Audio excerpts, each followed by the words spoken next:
San Juan de Sahagun Parish Church, also known as Tigbawan Church, was first built in 1575 under the leadership of Father Fernando Campo Redondo.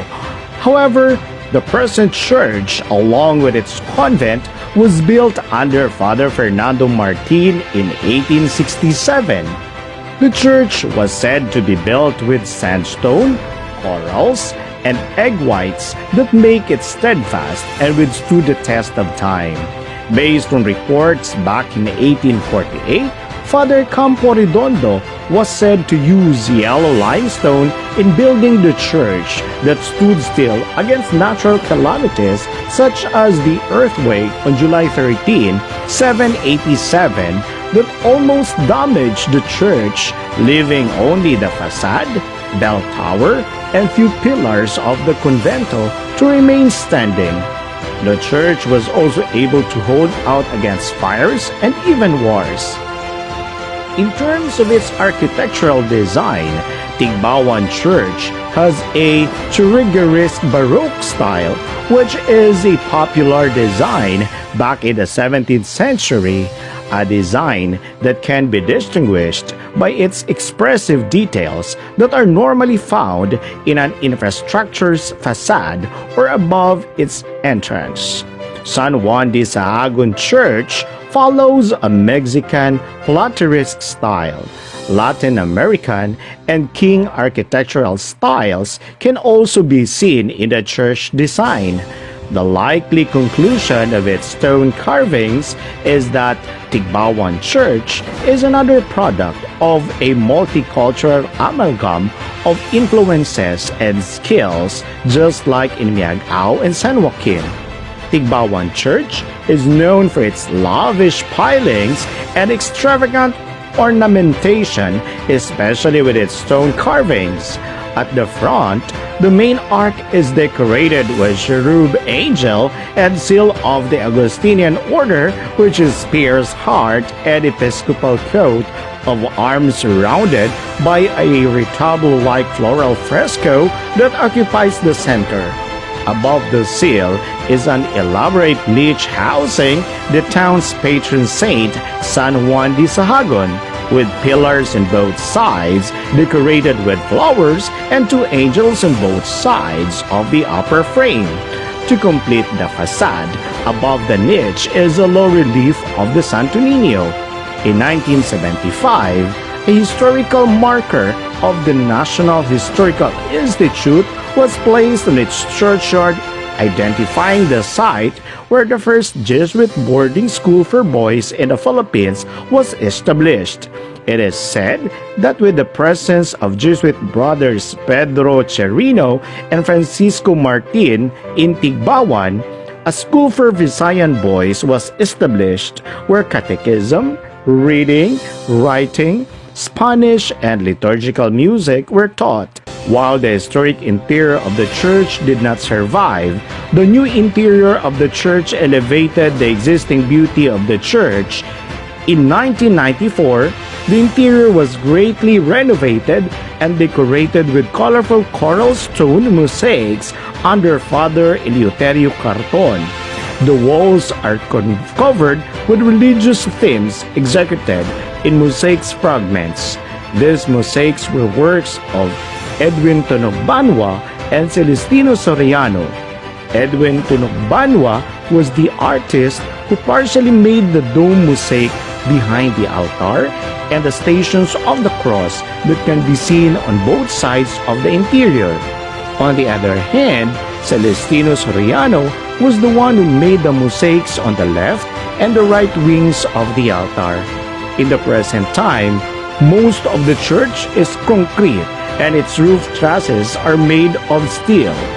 Aside from the principal facade, not much of the old Tigbawan Church remains.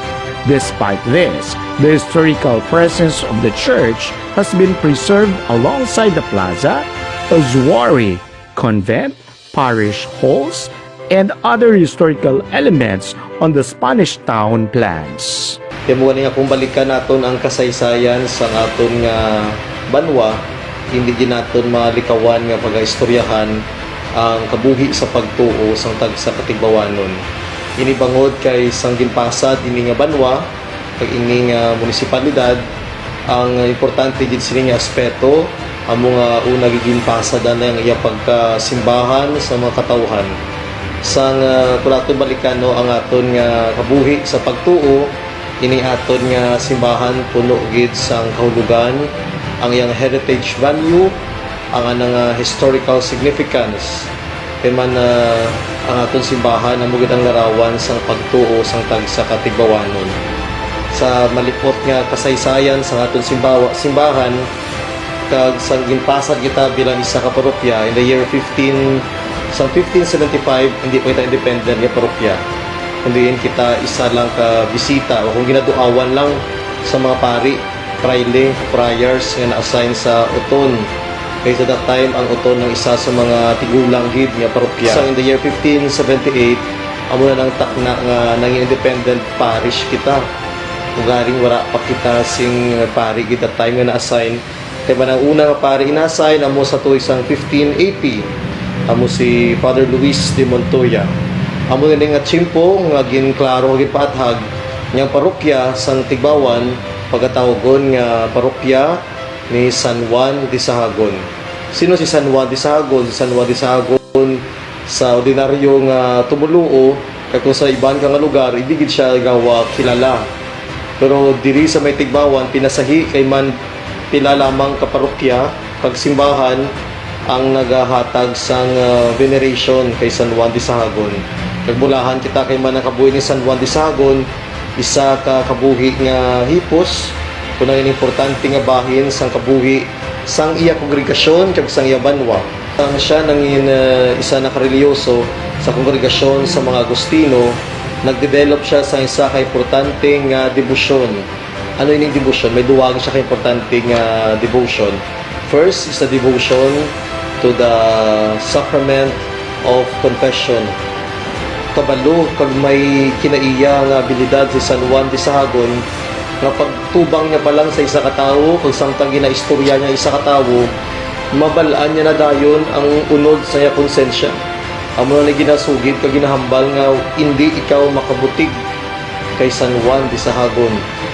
Makita naton sa larawan ni San Juan de Sahagun nga may ginauyatan siya nga kalis kag may ostya nga nagaingat kay may ginahambal man sa anecdote sa kabuhi ni San Juan de Sahagun na every time nga siya nagahiwat sang misa, permi niya makita ang ostyas nga nagabanaag kag nagasiga. So nagapakita ini nga sa iya mismo panimuot, hindi lang ordinaryo nga ostyas, hindi lang ordinaryo nga tinapay, kundi mismo lawas ni Kristo. Sang nagligad nga 1948, gintayog ang aton simbahan. Ini nga aton simbahan, no, nagaedad pa lang ini 172 years.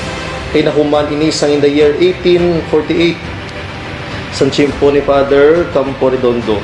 And 100 years after, 1948, exactly 100 years after, naguba ang atong simbahan sa Linog, no, nga sikat gid sa bilog nga southern parishes, Antique, Lady Kaykay.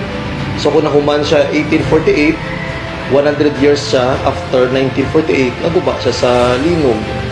Kag nabilin, may maayo lang gid, no, kay may nabilin nga remnant ang atong simbahan. Ang iya sini nga importante nga fasad kag mga dinumaan nga mga bricks nga mo makita nyo sa dalom sa kumbento kag sa palibot nga iya sang simbahan. So ini nga fasad nangin larawan sang kabakod sang pagtuo nga bisan nga narumpag ini pero may nagpabilin gid sa gyapon. After this earthquake, no, kag sang mga gera nga natabo pagid before the earthquake during World War II, larawan ng atong simbahan sang kabakod sang pagtuo. Kung narumpag ang iban nga simbahan, totally diri sa may Panay, ang simbahan sang Tigbawan nagpabilin ang yapasad. Ang katahom sa atong simbahan kay mandira mismo sa yapasad makitaan ang ingenuity, ang uniqueness, artistry sang mga nag-obra sini. Kag kun ang nag-obra sini ginpanguluhan sa mga Kastila, hindi naton manigar nga mga kamalaman naton diri sa Tigbawan nagpatay-patay man ubra para magpakigbahin sini.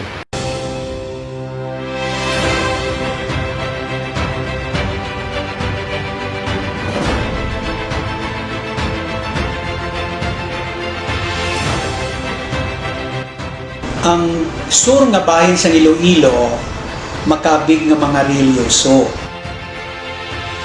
Ang simbahan diri sa Tigbawan nangindako gid nga influensya sa mga pumuluyo sa Tigbawan.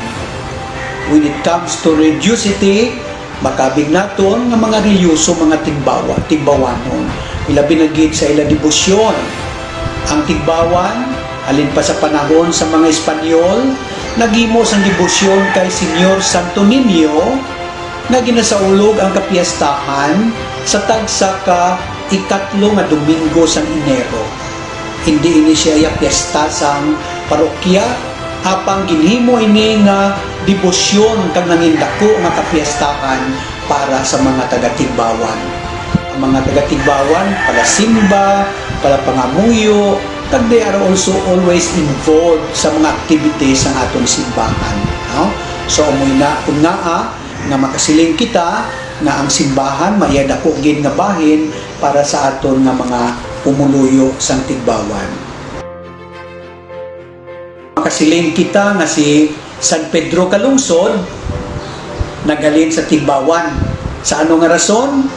Bangod kay si Pedro Calungsod sa akon palananawon nangin isa ka altar boy o konsakristan sa mga pari nga Isweta na sa ulihi halin sa Tigbawan nagsaylo sila dito sa puot sang Cebu.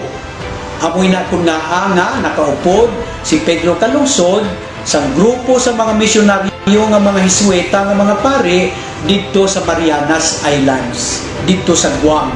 Kag dito ginbato ni San Pedro Calungsod ang iya nga martyrdom. No, moy na kung naaging kabig siya nga isa ka martir sa aton simbahan nga ikaduwa nga Pilipino nga santo. Ang simbahan naton kasubong at isubong nga may lockdown kita. Ang aton simbahan nagahiwat sa misa, nagahimo sang selebrasyon nga makita naton sa Facebook, social media, bangod kay ini daw kabahin man sang atong paghinag-o. So, sa iya advokasya kag misyon, sa gihapon amuman ang tinutuyo sang simbahan. Ang pagpalapnag sa maayong balita sang aton Ginoo, ang pagtudlo sa mga tawo sang pagtulunan na Kristiyano, kag ang pagdala sa mga tawo sa ginharian sang aton Dios.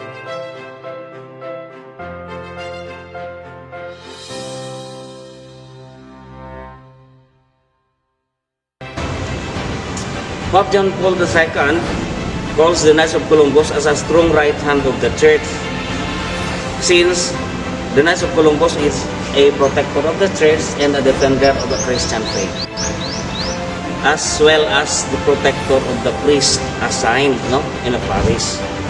We are facilitating the big events like a young during the Lenten season. A young age does not matter in terms of service, in terms of serving, because God created us, saved us, calls us, commanded us to live a life of service. And what matters is not the duration of our life, but a donation of it. In other words, not how long we live, but how we live in this world. And we totally surrender our life to God for service.